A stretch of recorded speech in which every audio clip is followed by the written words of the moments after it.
Good morning students, I am Priyanka Sharma and we are studying chapter surface chemistry. Student, yesterday we have learned about the preparation of colloidal sols and today's our topic is properties of colloidal solution. ठीक है, इस properties में हम physical properties, mechanical properties, optical properties and electrical properties पढ़ेंगे. तो first है physical properties. ठीक है, तो फर्स्ट पॉइंट आपका आता है फिजिकल.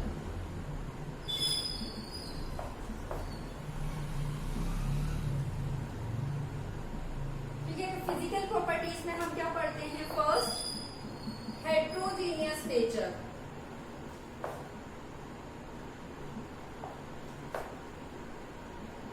हेट्रोजीनियस नेचर मीन्स जो कोलाइडल सॉल्यूशन होते हैं टू फेज से मिलकर बनते हैं, dispersed phase and dispersion medium. ठीक है, दोनों ही पार्टिकल्स की अपनी खुद की बाउंड्री होती है अपने सरफेस एरिया पे, इसलिए हमको कैसे दिखाई देते हैं? हेट्रोजीनियस. क्योंकि कोलाइडल सॉल्यूशन में डिस्पर्स्ड फेज और डिस्पर्जन मीडियम दोनों एक दूसरे में अच्छे से मिक्स नहीं हो पाते हैं, तो उनकी दोनों की जो बाउंड्रीज होती हैं वो सेपरेट रहती हैं. जैसे मान लीजिए इस क्लास के अंदर हमने कोलाइडल सॉल्यूशन लिया है तो दोनों की बाउंड्री शो होगी, डिस्पर्स्ड फेस एंड मीडियम, दोनों की हमें क्या शो होगी? बाउंड्री शो होगी. तो नेचर कैसे हो जाएगा? हेट्रोजीनियस नेचर हो जाएगा इनका.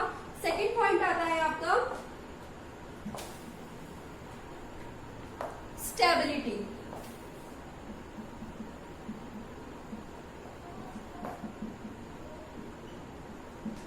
देखिए, जो कोलाइडल पार्टिकल्स होते हैं वो क्वाइट स्टेबल होते हैं. ठीक है, उनके जो पार्टिकल्स होते हैं वो हमेशा मोशन में रहते हैं और उस पे जो उनके जो बॉटम होता है कंटेनर का उस पे सेटल डाउन नहीं हो पाते हैं.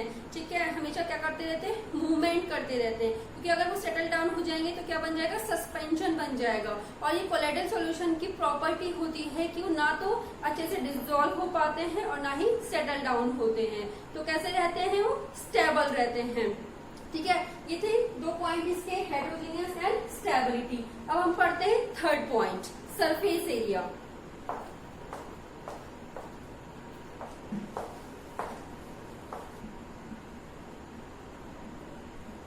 Third area surface area.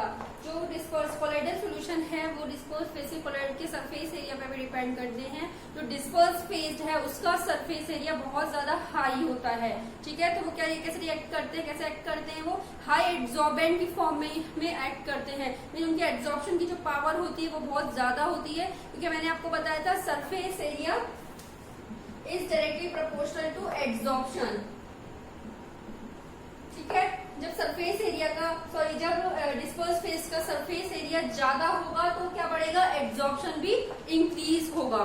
ठीक है, तो उनको यूज इफेक्टिव कैटलिस्ट फॉर्म में भी किया जाता है, क्योंकि कैटलिस्ट का भी कैरेक्टर क्या होता है? सरफेस एरिया उनको बहुत अच्छा होता है. सरफेस एरिया के अच्छे होने की वजह से ही जो सॉलिड है या फिर कोई भी गैस जब उन पर डिफ्यूज होती है तो वो इजीली डिफ्यूज हो जाती है. ठीक है, थर्ड पॉइंट हमारा क्या था? Surface area. डिस्पर्स फेज का सरफेस एरिया बहुत हाई होता है, इसीलिए वो कैसे रिएक्ट करते हैं? हाई एड्सॉर्बेंट फॉर्म में यूज करते हैं और इनका यूज इफेक्टिव कैटलिस्ट फॉर्म में भी किया जाता है. फोर्थ पॉइंट है कलर. कोलाइडल सॉल्यूशन का जो कलर है उसमें होने वाले जो पार्टिकल्स हैं उन पे डिपेंड करता है, उनके साइज पर डिपेंड करता है. अगर मान लो लॉन्गर साइज के पार्टिकल्स हैं तो जो वेवलेंथ होती है वो भी लॉन्गर बनती है, और यदि स्मॉल पार्टिकल्स होते हैं तो वेवलेंथ स्मॉलेस्ट हो जाती है. जैसे कि मान लो सिल्वर सोल है, हमने सिल्वर सोल बनाया था. ठीक है, उसका अगर पार्टिकल्स का साइज 6 इंटू 10 की पावर -5 मिलीमीटर है तो वो शो करते हैं येलो ऑरेंज कलर. ठीक है, और यदि उन पार्टिकल्स का साइज 9 इंटू 10 की पावर 5 मिलीमीटर है तो वो शो करते हैं ऑरेंज रेड कलर. ठीक है, तो जो क्या बताना चाह रहे हैं हम इस प्रॉपर्टी से कि कोलाइडल सॉल्यूशन के पार्टिकल्स जो होते हैं उनके साइज के ऊपर इन कोलाइडल सॉल्यूशन का कलर डिपेंड करता है. साइज बड़ा है तो लॉन्गर वेवलेंथ बनेगी, साइज स्मॉल है तो स्मॉलेस्ट वेवलेंथ बनेगी, जैसे कि हमने सिल्वर सोल में देखा है. ठीक है, लास्ट पॉइंट है इसका फिजिकल प्रॉपर्टीज का सेडिमेंटेशन. फिफ्थ पॉइंट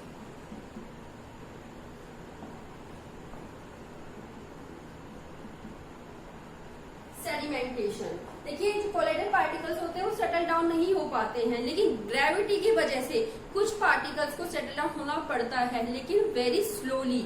ठीक है, देखिए इस कैरेक्टर को कहा जाता है सेडिमेंटल। इसकी सेडिमेंटेशन, इसकी वजह से क्या होता है कि हम जो मॉलिक्यूलर मास से जो मैक्रो मॉलिक्यूल्स होते हैं उनका हम मास डिटरमाइन कर सकते हैं, क्योंकि जब तक वो नीचे सेटल नहीं होंगे, सेटल डाउन नहीं होंगे, हम उनका मास नहीं निकाल पाते हैं। तो सेडिमेंटेशन में क्या होगा कि जो पार्टिकल्स हैं वो ग्रेविटी की वजह से सेटल डाउन होने लग जाते हैं थोड़े से, लेकिन बहुत धीरे धीरे। तो इसका यूज हम मैक्रो जो मॉलिक्यूल्स होते हैं उनका मास डिटरमाइन करने के लिए कर सकते हैं। ठीक है, तो ये हमने फिजिकल प्रॉपर्टीज पढ़ी है इसकी। तो क्या थी? First heterogeneous nature, second stability, third surface area, fourth क्या था हमारा?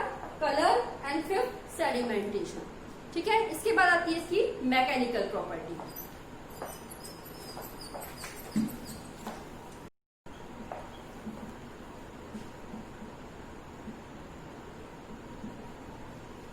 आती है फिजिकल, अभी हम कंप्लीट कर चुके हैं। Second property is mechanical property, जिसमें आती है अपनी ब्राउनियन मूवमेंट।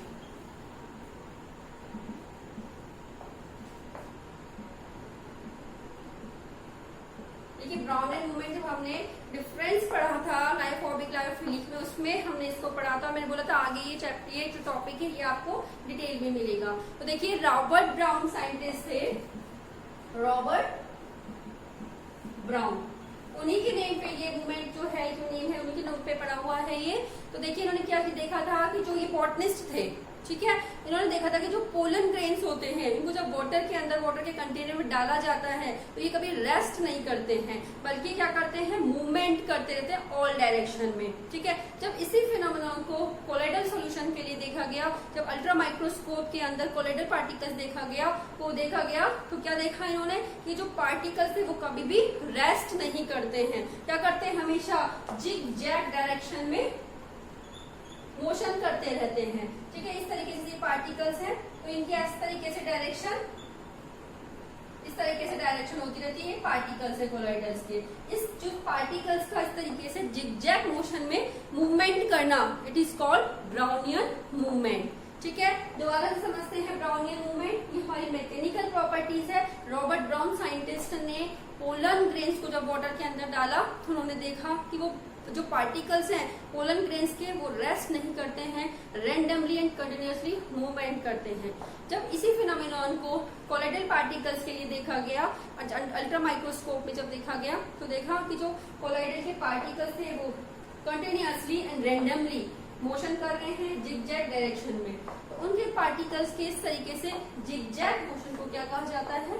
Brownian movement. ठीक है, इसके बाद हमारी आती है नेक्स्ट प्रॉपर्टी, ऑप्टिकल प्रॉपर्टी।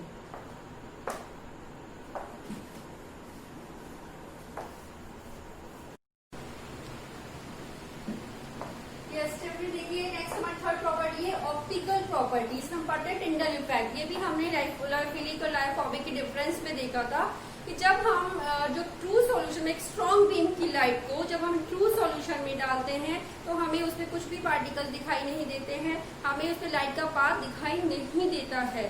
ठीक है, लेकिन जब इसी लाइट को हमने, और जो सॉल्यूशन था उसको हमें डार्क रूम में रखा गया था, और जब उस पर एक स्ट्रॉन्ग लाइट डाली गई थी तो हमें उसमें कोई भी विजिबिलिटी नहीं दिखाई दी थी, हमें कुछ भी विजिबल नहीं हुआ था। लेकिन जब हमने सेम रूम में कोलाइडल सॉल्यूशन को रखा और उस पर हमने जब एक स्ट्रॉन्ग बीम की लाइट उसके ऊपर पास करी तो उसमें हमको कोलाइडल सॉल्यूशन के जो पार्टिकल्स थे वो विजिबल हुए, मतलब लाइट का जो पाथ था वो हमको विजिबल हुआ। जैसे आपने देखा होगा कई बार जब धूप आ रही होती है सनी टाइम में, छोटे से जो होल होता है उसमें से हमको पार्टिकल्स आते हुए दिखाई देते हैं। ठीक है, उनकी शेप जो होती है कुछ इस टाइप की शेप होती है, कोन स्टाइल में उनकी शेप होती है। तो ये जो पार्टिकल्स होते हैं जब इन पे स्ट्रॉन्ग बीम की लाइट डाली गई थी तो ये पार्टिकल्स क्या करते हैं? कोलाइडल पार्टिकल्स सबसे पहले उस लाइट को एब्जॉर्ब करते हैं। ठीक है, उसके बाद उसको ये स्कैटर्ड कर देते हैं, फैला देते हैं। इसकी वजह से जो कोलाइडल सॉल्यूशन होता है उसमें हमें लाइट का पाथ जो है वो विजिबल होता है। ठीक है, जैसे देखो इसको डायग्राम से समझते हैं। यहाँ पे लाइट का सोर्स लगाया हुआ है और बीकर के अंदर कोलाइडल सॉल्यूशन लिया गया है। जब इस पे स्ट्रॉन्ग बीम की लाइट डाली गई तो इसमें हमको जो कोलाइडल पार्टिकल्स हैं हमें लाइट का पाथ शो हुआ, विजिबल हुआ।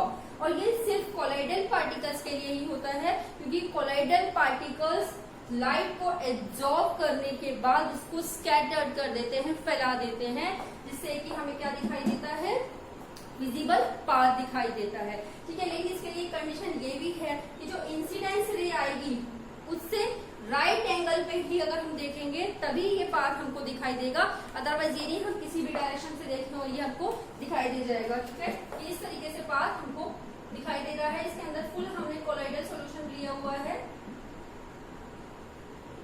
ठीक है, और हमको पाथ सिर्फ इसी डायरेक्शन में दिखाई दे रहा है, क्योंकि पाथ, विजिबल पाथ हमको कब दिखाई देगा, जब इंसिडेंस रे, ये कौन सी रे हो गई जो आ रही है, इंसिडेंस रे है, इंसिडेंस रे से जब राइट एंगल की डायरेक्शन में देखा जाएगा तभी ये पाथ विजिबल होगा।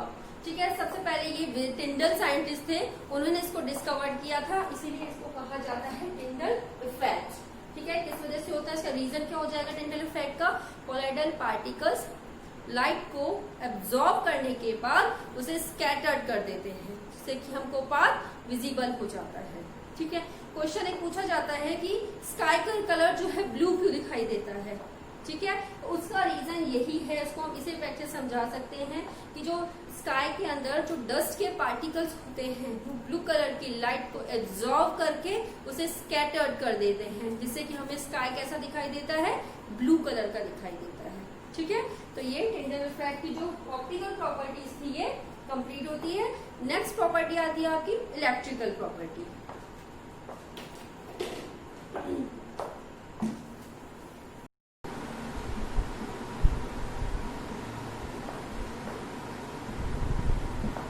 फोर्थ जो हमारी प्रॉपर्टी है इलेक्ट्रिकल प्रॉपर्टीज। देखिए, जो कोलाइडल पार्टिकल्स होते हैं, कोलाइडल जो सॉल्यूशन होते हैं वो इलेक्ट्रिकली चार्ज होते हैं। ठीक है, और वो कोई चार्ज को कैरी करते हैं और वो चार्ज सेम होता है, मीन्स के अंदर जितने भी पार्टिकल्स होंगे सभी के ऊपर कैसा होगा, सेम चार्ज होगा। ठीक है, और सेम चार्ज वो कैरी करते हैं, या तो पॉजिटिव होगा या फिर नेगेटिव, लेकिन चार्ज कैसा होगा, सेम होगा। और जो उसमें जो डिस्पर्सन मीडियम है उसमें इक्वल चार्ज होगा लेकिन अपोजिट। वो इसलिए होगा क्योंकि इससे सिस्टम की जो न्यूट्रलिटी है वो बनी रहे। अगर चार्ज मान लो मिस हो जाए, एक कम या ज्यादा हो जाए, तो सोल्यूशन न्यूट्रल नहीं रहेगा। तो मीन्स क्या है, जो कोलाइडल पार्टिकल्स हैं वो सेम चार्ज कैरी करते हैं, या तो पॉजिटिव या फिर नेगेटिव। ठीक है, और जो डिस्पर्सन मीडियम है उसमें भी वो भी क्या होता है, सेम चार्ज रखता है, मीन्स इक्वल चार्ज रखता है बट अपोजिट। इससे क्या होगा, जो सिस्टम है पूरा न्यूट्रल बना रहेगा। अब देखिए, मैं आपको चीज सिखाती हूँ कि भाई पार्टिकल सेम चार्ज कैरी करते हैं, मीन्स क्या है, मान लो ये सॉल है। ठीक है, ये हमारे कोलाइडल पार्टिकल्स हैं, तो ये जो चार्ज रखेंगे ये सेम रखेंगे, मतलब इनके ऊपर सेम चार्ज होगा। ठीक है, इसमें पॉजिटिव है तो इसमें पॉजिटिव, और जितने पार्टिकल्स होंगे सब पे पॉजिटिव चार्ज होगा। अगर नेगेटिव है तो नेगेटिव चार्ज होगा। इससे क्या होगा कि ये दोनों पार्टिकल्स एक दूसरे को क्या करेंगे, रिपेल करेंगे, और ये पार्टिकल्स सेटल डाउन नहीं हो पाएंगे। यही रीजन है कि जो कोलाइडल सॉल्यूशन होते हैं वो सेटल डाउन नहीं हो पाते हैं, क्योंकि उनके जो पार्टिकल्स होते हैं वो सेम चार्ज कैरी करते हैं। सेम चार्ज कैरी करने की वजह से दोनों एक दूसरे को क्या करते हैं, रिपेल करते हैं। अगर लोग इनके ऊपर सेम चार्ज नहीं हो तो क्या होगा, दोनों अट्रैक्ट करेंगे एक दूसरे को और आकर के यहाँ पे क्या बना लेंगे, इस तरीके से एक बड़ा मॉलिक्यूल बना लेंगे। ठीक है, और हमें क्या बनाना था, कोलाइडल सॉल्यूशन। ठीक है, तो ये था इसकी इलेक्ट्रिकल प्रॉपर्टीज, जिसमें कि जो पार्टिकल्स होते हैं कोलाइडल के वो सेम चार्ज को कैरी करते हैं, जिससे कि उन दोनों पार्टिकल्स के बीच में रिपल्शन लगता है और पार्टिकल सेटल डाउन नहीं हो पाता है। ठीक है, अब हम ये देखते हैं कि किस तरीके से नेगेटिव सोल्स होते हैं और कौन से वाले पॉजिटिव सोल्स होते हैं।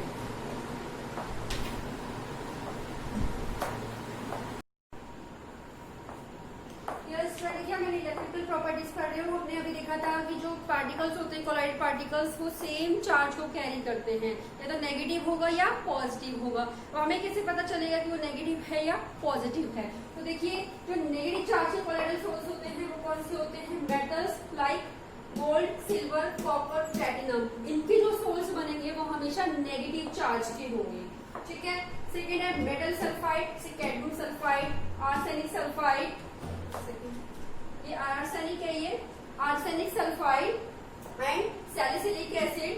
बेसिक डाई कॉम्बो रेड, इसका क्या है, नेगेटिव चार्ज की कोलोइडल सोल है। ज्यादातर आपके देखो यही आते हैं, इस टाइप के ही यही पूछे जाते हैं, ठीक है। तो आप क्या याद रखें कि गोल्ड, सिल्वर, कॉपर जो प्लैटिनम के जो सोल होते हैं वो कैसे होते हैं, नेगेटिव चार्ज होते हैं।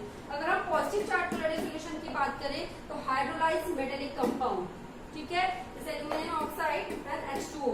हाइड्रोलाइज्ड क्यों बोला, क्योंकि इनके साथ में क्या है, वाटर मॉलिक्यूल्स है। या फिर फेरिक ऑक्साइड, ठीक है, ऑक्साइड लाइक टाइटेनियम ऑक्साइड, या फिर basic dye like methylene blue and haemoglobin blood. इनके अंदर पॉजिटिव, क्योंकि ब्लड भी क्या है, कोलोइडल सोल ही है, तो ब्लड के अंदर कौन सा होता है, पॉजिटिव चार्ज, ठीक है। वैसे आपको ये पूरी टेबल को याद करने की नीड नहीं है, तो इसमें से कोई क्वेश्चन नहीं पूछा जाता है, लेकिन आप ब्लड का, हीमोग्लोबिन का याद कर सकते हैं क्योंकि ये थोड़ा इंपॉर्टेंट है। तो ब्लड या हीमोग्लोबिन कौन सा होगा, पॉजिटिव चार्ज कोलोइडल सोल, ठीक है। तो ये जो प्रॉपर्टीज थी physical, mechanical, optical and electrical, ये प्रॉपर्टीज हमारी कंप्लीट होती है, ठीक है। अब हमारा जो नेक्स्ट टॉपिक आएगा वो है कि जो हम चार्ज टर्म की बात कर रहे हैं, इनकी ऑरिजिन कैसे होती है, कैसे आता है किसी भी कोलोइडल सोल पर चार्ज, ठीक है। तो हम पढ़ते हैं नेक्स्ट क्लास में। Okay, thank you so much students.